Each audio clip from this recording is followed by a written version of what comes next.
For those that know my personal lore, they know I've always been a thinker. And to be honest, I don't think I'm ever beating the old soul allegations that come with it. Even though being an old soul can be an asset, if you're not careful, it can turn into attacks on all sides. And that's what started to happen to me as I bloomed into womanhood. You know how it goes. You start observing everything out of abundance of caution, and you start seeing patterns everywhere in hopes to be 10 steps ahead of the next attack. Then you start to become a shell of who you once were because you're constantly playing defense. And I'm getting exhausted just recounting it to you. If you're new here, karibu, a big Swahili welcome to you. My name is Yahaira, and this channel is about building a regenerative way of living.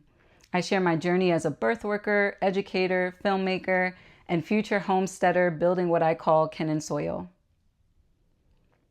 So a lot of people don't know this, but I actually used to do YouTube years ago. And then at some point, I just stopped showing myself publicly. You know, part of it was the internet changing. Part of it was this uptick in mass surveillance, essentially making it challenging and anxiety inducing to live in my humanity. Part of it was people becoming increasingly cruel and disconnected. And to be honest, I was just overwhelmed. The Bible says in the last days, the hearts of men or people will wax cold. And I started seeing that more and more as I moved around the world in my travels. But if I'm being fully honest, going into hiding was mostly because of fear. You know, I started to see things for what they really were, which, don't get me wrong, I'm thankful. But, you know, some people call them demons or the evil eye. But shout out to Baba Credo Mutwa for giving me the language to where I could finally explain what was going on. So Credo Mutwa was a Zulu Sangoma from South Africa. He's now since transitioned to the ancestral realm, but he described the Chitauri as a malevolent reptilian race that has controlled humanity throughout time, and they're almost like shapeshifters acting like parasites that force humanity to forget our true identity and our true story. And to be honest, I used to think that they could only mount on a certain race of people, but it's clear to me now that there are some among the global melanated family as well. You know, the news also about adrenochrome and stuff like that was coming out right before the planning. And it was just one thing after another that was uncovered to me. Now, 10 years later, I'm clear enough in my mind to tell my story. You know, these Chitauri can be very crafty, but I'm not afraid of them anymore. And I'm not saying afraid as in them like hurting me necessarily. It was more this feeling of like, what happens if I become too visible and there's one of these among my camp and I won't be able to see who they are. But I can see now. And I got on the glasses like in the movie They Live, and I can never take them off. You know, I know it sounds dramatic to some people, but if you know, you know. Okay. Before I learned to evolve my eyesight, I was shrinking myself heavy. I wasn't fully expressing my brilliance. And essentially, I was watching these reptilians run amok in society. And I did what I could by talking to people in my community about the things I've experienced and what I've been blessed enough to observe. But, you know, like, again, the movie They Live, it's damn near impossible to get someone to put on the glasses and see for themselves. And to be honest, that cycle of hiding and trying to help others kind of creates a hell of its own. You know, I'm not referring to a fire and brimstone, like with little red men running around with pitchforks type of hell. I'm not talking about that type of hell. What I'm talking about, though, is that kind of hell where your spirit knows that you're supposed to be doing more, but your fear or your internal beliefs about abundance or lack, it keeps interrupting the signal. And that's the best way that I can describe it. Weirdly enough, though, this Pluto retrograde season has been forcing me to sit with that. And I know, like, some people are not into the whole astrology thing, and that's perfectly fine. I'm not here to convince anybody of anything. But what I will say is that the cosmos and the symbolism attached to it has helped me numerous times in my life explain my individual and also global seasons of transformation that otherwise would be difficult to articulate. So for me personally, this season has felt like an uncovering, you know.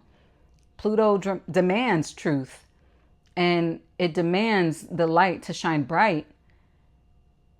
It has been demanding me to stop hiding and to stop dimming my imagination and my voice just because the world can sometimes be hostile toward people who think differently. So part of this journey for me has also been deeply spiritual. I've had to decolonize not just my education, but my understanding of my creator, my understanding of myself, and what does it even mean to live a meaningful life? Because, like, let some of y'all tell it, a meaningful life is copying everything that the Kardashians do, or, you know, like living in some posh locale like Miami or LA, or, you know, going out to the club, popping bottles. Like, none of that shit is meaningful to me, and it never has been. I had to move away from religiosity, from the beast system, you know, this beast embedded within the religion that has been forced down our throats since we was children in America. And, you know, I had to move away from that to develop a relationship with my creator and my ancestors. You know, some people think of the ancestors, they liken them to like the Holy Spirit, but for me, it's that voice internally that helps me navigate life.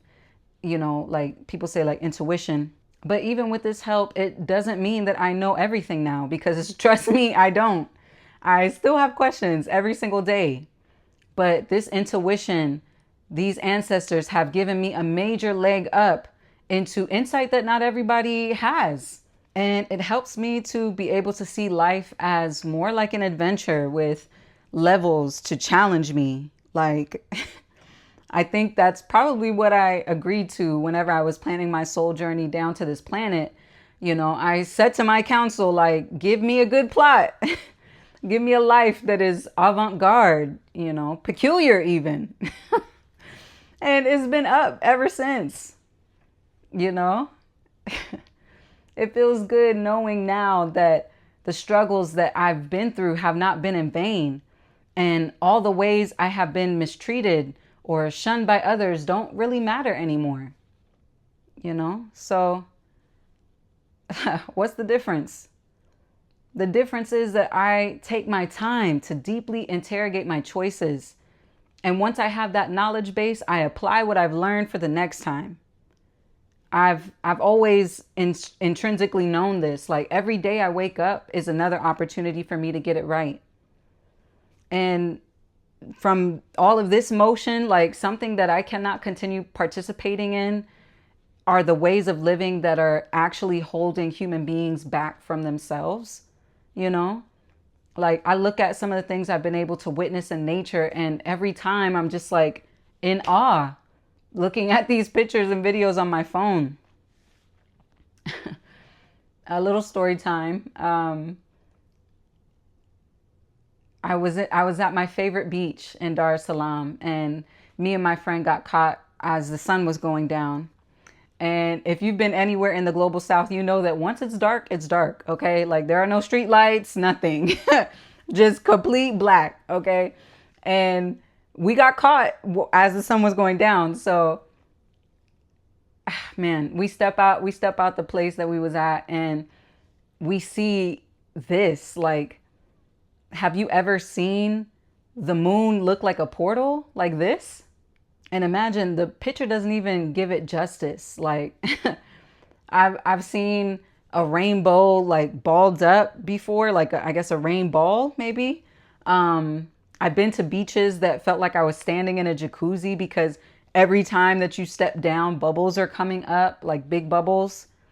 I've even seen monkeys with electric blue penises, like so many things, you know. And those are the things that I consented to way back then. Those are the things that I intend to continue to amplify in my life, you know. not whatever this is, whatever this Western way of living. Like, we got it so wrong, you know? And that's part of why regenerative living matters so much to me now. It's not just about growing the food or birth work or a slower pace of life. Like, although those things are important and they're coming to the forefront for me, what I'm referring to though is like regenerating our imaginations, regenerating our relationship to the earth and with each other. A lot of times a lot of this work is comparing notes with other people to see how they got free and what worked for them, and maybe incorporating those practices into your own, so that your lineage continues to free itself generation after generation. Because I really do think people are spiritually exhausted out here. Like just think back for a moment on how hard they was pushing that venom during the planning. Like, people were being forced to take it or lose their jobs. Like what? I don't think I signed up for that, And people now are just like ho-humming around like nothing happened, like wanting to sweep it under the rug. Like, I can't do that. I can't do that.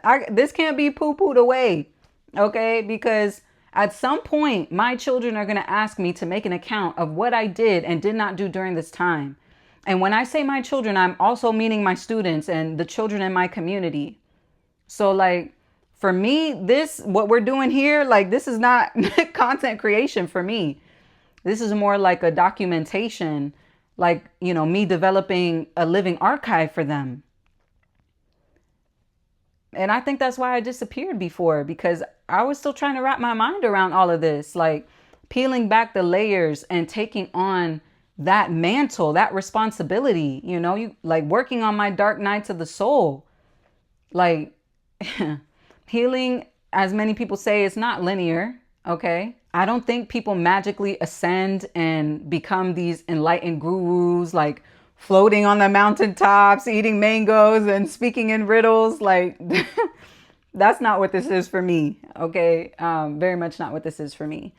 I think healing can get grimy. And I think transformation many times feels uncomfortable. I think it's like sometimes you outgrow the old version of yourself so quickly, it can make you dizzy. Like, that's the type of time I've been on. And I think that there's like, let me say, I think that we all come to a point in time where our spirit gets strong enough to stand on its own too. And where joy and peace starts to flood back in. And I can say, Asante Mungu, like, I'm there. It's like the healing becomes this operating system that auto updates in the background. And it doesn't feel tedious anymore. So I'm here to tell y'all, I'm 36 years old in Earth years. And I will say, if you are in your late teens or 20s, like, please just like, hold on and trust me, it's really going to get better. I promise you. So if you're someone who feels yourself changing, you feel yourself being pulled towards more slower and intentional living, you're not crazy. Maybe your spirit is just asking for more honesty and more time. So anyway, that's enough of my soliloquy for today. If you found value on anything I said, please bring your subscription on over here, okay? Because the next video, I'm going to go into more detail on what I'm actually building here with Kin and Soil and what I'm doing to take off these golden handcuffs, if you will. So, as always, go touch some grass with your people. You know what to do. Sending love to all benevolent beings. Amani na upendo.